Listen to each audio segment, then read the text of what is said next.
Saudaraku,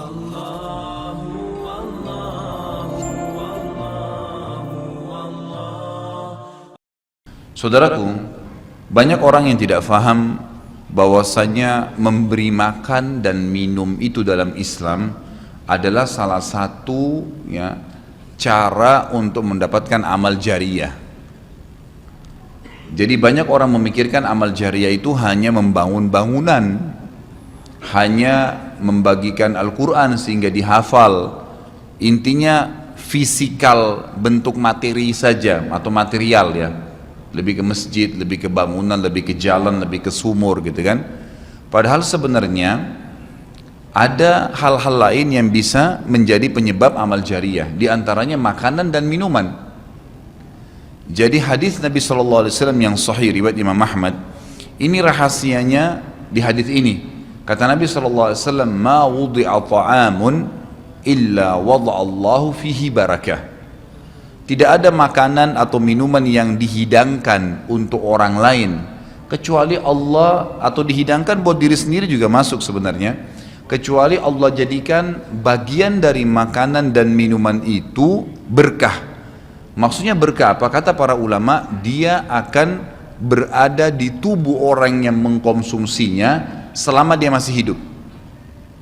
Jadi begini, orang tua kita semua, Bapak Ibu sekalian, orang tua kita, seperti saya, orang tua saya misalnya, pada saat saya ceramah di masjid ini, saya mendapatkan pahala karena menyampaikan agama Allah, insya Allah, bila diikuti dengan keikhlasan. Semoga Allah ikhlaskan niat kita. Orang tua saya panen pahala saya. Kenapa Bapak Ibu sekalian? Karena saya tumbuh dari ASI ibu saya, dan saya tumbuh dari nafkah ayah saya.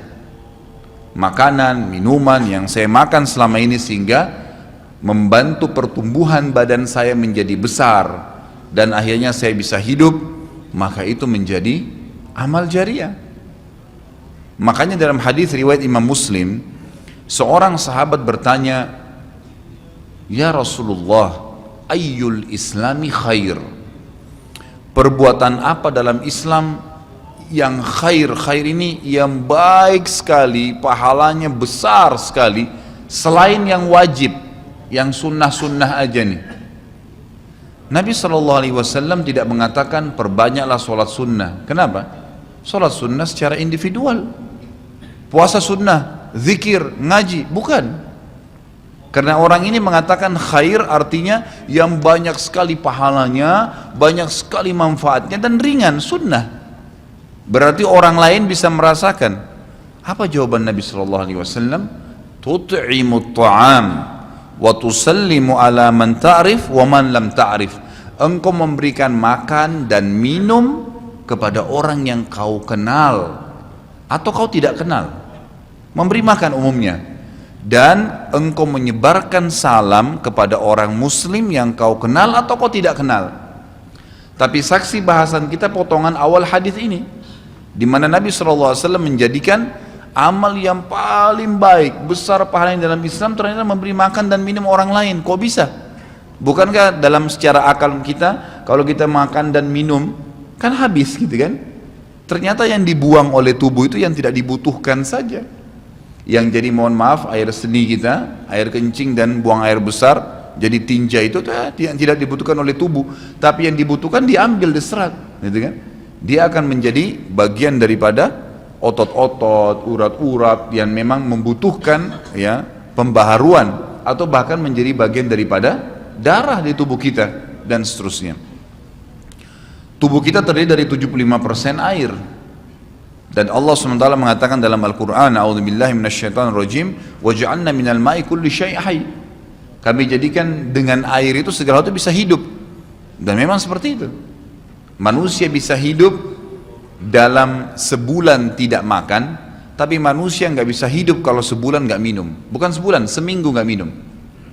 Makanya para sahabat, beberapa riwayat menyebutkan seperti Abi Dzar radhiyallahu anhu, beliau mengatakan waktu beliau datang ke Mekah untuk mencari tahu berita tentang Nabi SAW, saking khawatirnya kalau beliau mengaku mau cari Nabi, karena semua orang yang datang dari luar Mekah mencari Nabi Muhammad SAW waktu zaman di Mekah itu digebukin atau dipukul. Dia dari suku Kifar, dia khawatir. Maka dia bilang, karena khawatir saya ditahu orang asing, saya juga kalau beli nanti retorika bahasa saya berbeda, maka saya minum air Zam-Zam. Dan selama beberapa hari dia tinggal di Mekah itu 2 minggu cari Nabi SAW, 2 minggu minum Zam-Zam nggak makan apa-apa. Dan bisa, gitu kan, minum air. Beberapa sahabat juga dalam riwayat Bukhari menjelaskan, mereka pernah tinggal di Mekah selama sebulan tidak minum kecuali air Zam-Zam. Bisa hidup. Apalagi memang Zam-Zam punya kelebihan. Ya, Zam-Zam itu kata Nabi SAW adalah makanan dan minuman yang menyehatkan dan mengenyangkan. Tapi intinya air, gitu kan? Intinya air. Fungsi air banyak sekali, kan gitu. Tadi kalau kita masuk makanan dan minuman dulu, memberikan makan dan minum dalam Islam ini sangat besar pahalanya, sebagaimana saya jelaskan dan termasuk amal jariah. Di dalam Islam ada beberapa kegiatan yang kita disuruh untuk memberikan makan dan minum orang, seperti misalnya membuka puasakan orang lain. Dengan minum dan makan dan dijanjikan pahala yang besar. Man fattara sha'iman kana lahu mithlu ajri sha'imin min ghairi an yanqus min ajri sha'imin syai'a. Siapa yang membuka puasakan orang lain, maka dia akan dapat pahala orang itu tanpa dikurangi sedikit pun dari pahala orang yang buka puasa tadi. Dan Umar bin Khattab radhiyallahu anhu pernah memanen pahalanya 1 kota Madinah di zaman khilafah beliau dengan air. Jadi zaman khilafah beliau di akhir hidupnya, atau maaf di akhir khilafahnya beliau sempat di akhir Ramadan juga, bukan di akhir khilafah, mohon maaf, di akhir Ramadan, dia salah 1 tahun khilafahnya beliau sempat ingin membuka puasakan orang, sudah mau habis Ramadan, ingin dapat pahala. Waktu itu beliau jadi khalifah, jadi raja, diiklankanlah di Madinah, ya dia bilang pada pembantunya, gulamnya, tolong iklankan kalau saya akan buka puasakan orang. Ingin cari pahala, orang semua diiklanin. Amir Mu'minin bin Khattab mengundang buka puasa.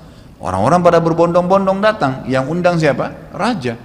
Yang orang bayangkan ini akan ada kambing bakar, yang akan ada ini, akan ada itu, macam-macam. Raja yang undang, gitu kan. Ternyata Bapak Ibu sekalian, waktu sudah ngumpul semua jemaahnya, masyarakat depan rumah Umar menyuruh membagikan gelas-gelas yang zaman itu memang terbuat dari tanah liat. Kemudian dibagikan satu-satu dan disuruh antri di sumur. Gitu kan? Karena memang mereka minumnya di sumur waktu itu, tidak ada sumber air yang lain, gitu kan. Mereka antri di sumur, lalu mereka ambil isi air masing-masing di sumur itu, antri kemudian sambil duduk. Setiap kali seseorang di antara mereka dituangkan air di gelasnya, mereka berkata, mungkin sebentar keluar kurmahnya, makanannya dan seterusnya. Begitu terdengar azan, kata Umar kepada pembantunya, sampaikan kepada seluruh muslimin, silakan berbuka puasa dengan air yang ada di tangan mereka. Maka dia pun mengatakan silakan buka puasa, dan selesai segelas air ini maka selesai buka puasanya Amir Mu'minin, gitu. Orang akhirnya bubar, tapi pada saat itu orang faham Umar bin Khattab ingin mencari pahala orang, gitu kan, ingin mencari pahala saja. Dan ini sudah saya tekankan, kalau menjelang Ramadan Anda juga bisa ikuti pengajian saya di YouTube, ada judulnya Dahsyatnya Ramadan. Salah satunya itu kalau tiba Ramadan, ikhwah, maka maksimalkan waktu membuka puasakan orang. Apa susahnya membeli sedus air, ya, air mineral, berapa harganya? 20.000, 30.000, 20.000 rupiah kalau nggak salah ya. Air mineral gelas, isinya berapa? 40 sekian. Baik, kalau kita bagiin di masjid, satu orang minum 1 gelas, kita dapat 48 pahala orang buka puasa. Nah, itu luar biasa, hanya dengan 20.000 rupiah. Tapi anehnya banyak orang tidak mau amalkan, padahal itu termasuk selain amal jariah, dapat juga pahala buka puasakan orang lain. Nabi SAW dan juga merupakan ciri para nabi-nabi, mereka itu paling senang mengikram tamunya, dan beliau menjadikan sebagai sebuah prinsip dasar dari iman kepada Allah dan hari akhir, sebagaimana beliau bersabda dalam hadis Bukhari Muslim, man kana yu'minu billahi wal yawmil akhir falyukrim daifahu. Siapa yang beriman, mengaku beriman kepada Allah dan hari akhir, maka dia harus mengikram itu, melayanin, memberikan makan dan minum, ya, mengucapkan tutur kata yang baik bagi tamunya. Intinya memberikan makan dan minum dalam Islam ditekankan sekali, karena itu juga termasuk, ya, amal ibadah, amal jariah dan amal ibadah yang akan mendapatkan pahala. Jadi ada 2 sisi pahala yang didapatkan selain amal jariahnya, selama dia makan dan minum kemudian itu masih ada di dalam tubuhnya, maka berarti itu akan terus menjadi amal jariah. Kata para ulama, dia akan terus menjadi amal jariah pada saat seseorang tumbuh besar. Kayak kasus seseorang manusia tadi, orang tuanya, ayahnya carikan nafkah yang halal, ibunya kasih ASI, kemudian dia tumbuh besar dari situ.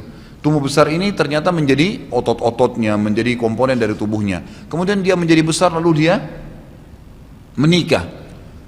Dari komposisi tubuhnya tadi, ternyata ada yang mengalir di sperma dia kepada anaknya. Kemudian anaknya tumbuh besar juga dari situ, dan seterusnya. Jadi amal jariah selama masih ada manusia itu. Jadi seperti itu luar biasanya gitu. Di antaranya tadi saya bilang, kita bisa mendapatkan pahala dengan buka puasakan orang. Yang kedua, mengikram orang. Mengikram ini memberikan, menyuguhkan sesuatu buat tamu. Ya. Termasuk ya, yang dianjurkan adalah sering-sering ya, mentraktir orang lain.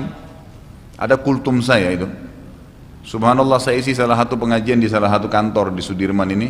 Sampai saya dibisikin, Ustadz, setelah saya nonton di YouTube ceramahnya Ustadz tentang traktir, ini teman-teman semua pada berebut nih, saling traktir-traktiran gitu.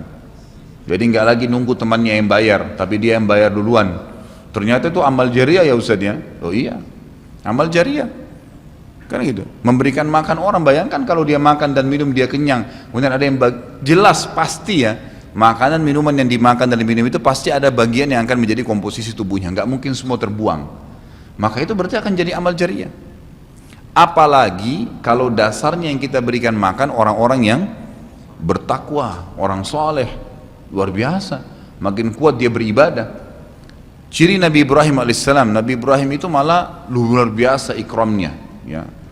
Dia suka dengan tamu, sampai-sampai kalau dihidangkan makan, cirinya beliau nggak pernah makan sendiri. Pasti habis dihidangkan makan, dibuka pintu rumahnya, siapapun lewat dipanggil makan sama dia. Syekh bin Baz hafizahullah rahimahullah, beliau sudah meninggal. Salah satu muridnya menceritakan, beliau itu punya rumah ya, rumahnya dia di belakang atau di samping rumahnya itu ada sebuah tempat yang kosong pakai AC, ya dilapangkan seperti masjid inilah.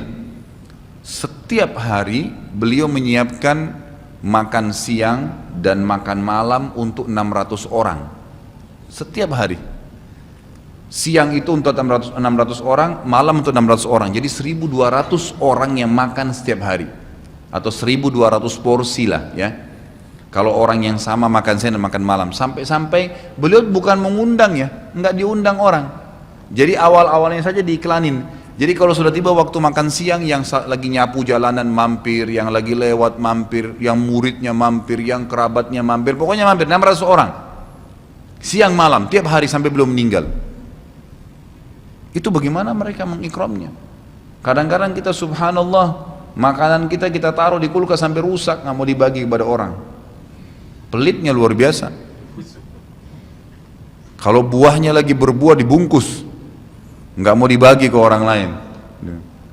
Padahal sebenarnya rahasia untuk menambah berkah sesuatu benda, rezeki kita, itu diinfakkan dulu. Kata Nabi SAW di dalam hadis Bukhari, Allah SWT berfirman, ya ibna Adam anfik alaik, wahai anak Adam infak dulu baru saya infakkan kepadamu. Artinya baru saya berikan, bukakan rezeki itu.